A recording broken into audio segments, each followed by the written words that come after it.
Hi everyone, Alan from Newlands Pets, and welcome to today's Ask Alan. So we are episode 29, which is amazing. I can't believe we got to episode 29 already, and we've had some fantastic questions. So let's start answering the questions, shall we?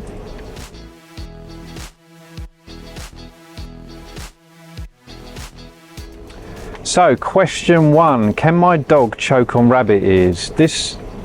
This one's specifically about rabbit ears, obviously, but it could be about absolutely anything.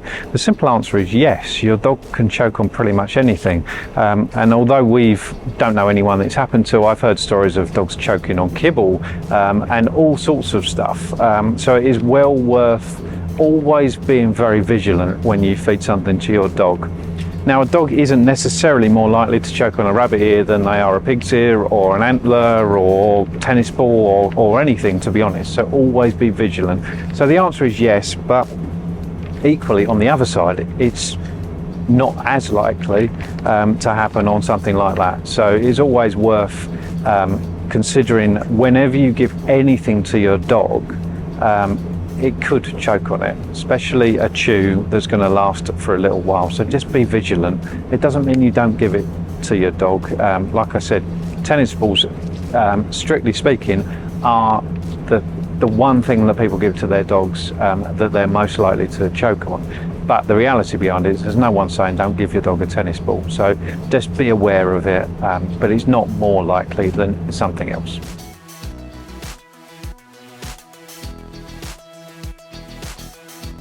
Question 2, what is your Christmas opening hours? Well, that's a great question because we're in December. We're going to post them on all the social media, and we'll have them at the store as well. But we are open between Christmas and New Year. We're just closed for a couple of days. Christmas Day falling on Sunday, we're closed that day anyway. And we always do slightly restricted hours between Christmas and New Year. So we do 10 till 4 between Christmas and New Year. So we're closed Christmas Day, Boxing Day and the day after, but bear that in mind. But we will definitely be open for you, so you will be able to get your dog food.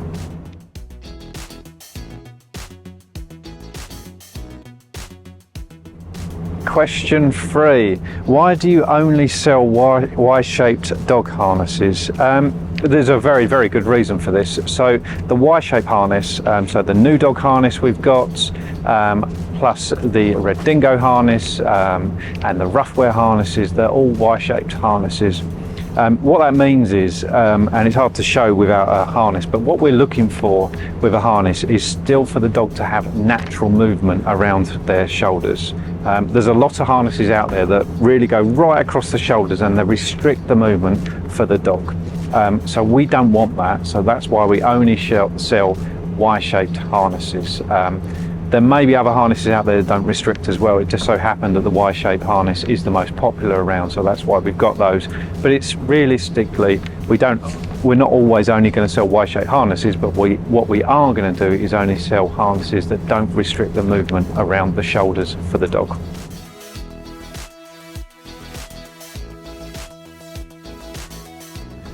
And question 4, my dog has not eaten all morning, please help. I saw this question come in on Facebook.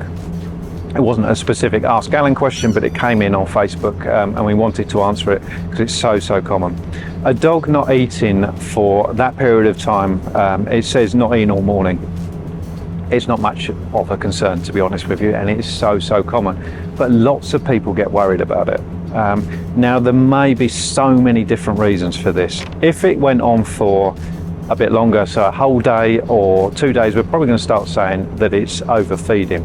But this could be anything. This could be the dog has gone round to a friend's and they've given loads of treats, or you had relatives come round and they've given loads of treats, or a postman or anyone basically has given extra calories. It probably means they're just not hungry. In that short period of time, so 1, possibly 2 meals, you really can't work out why that would be. But it's not a massive concern if it's just a morning. And that concludes episode 29. Thank you very much for asking the questions. Some great questions this week, as always. And make sure you get your questions in. We love answering them. See you soon.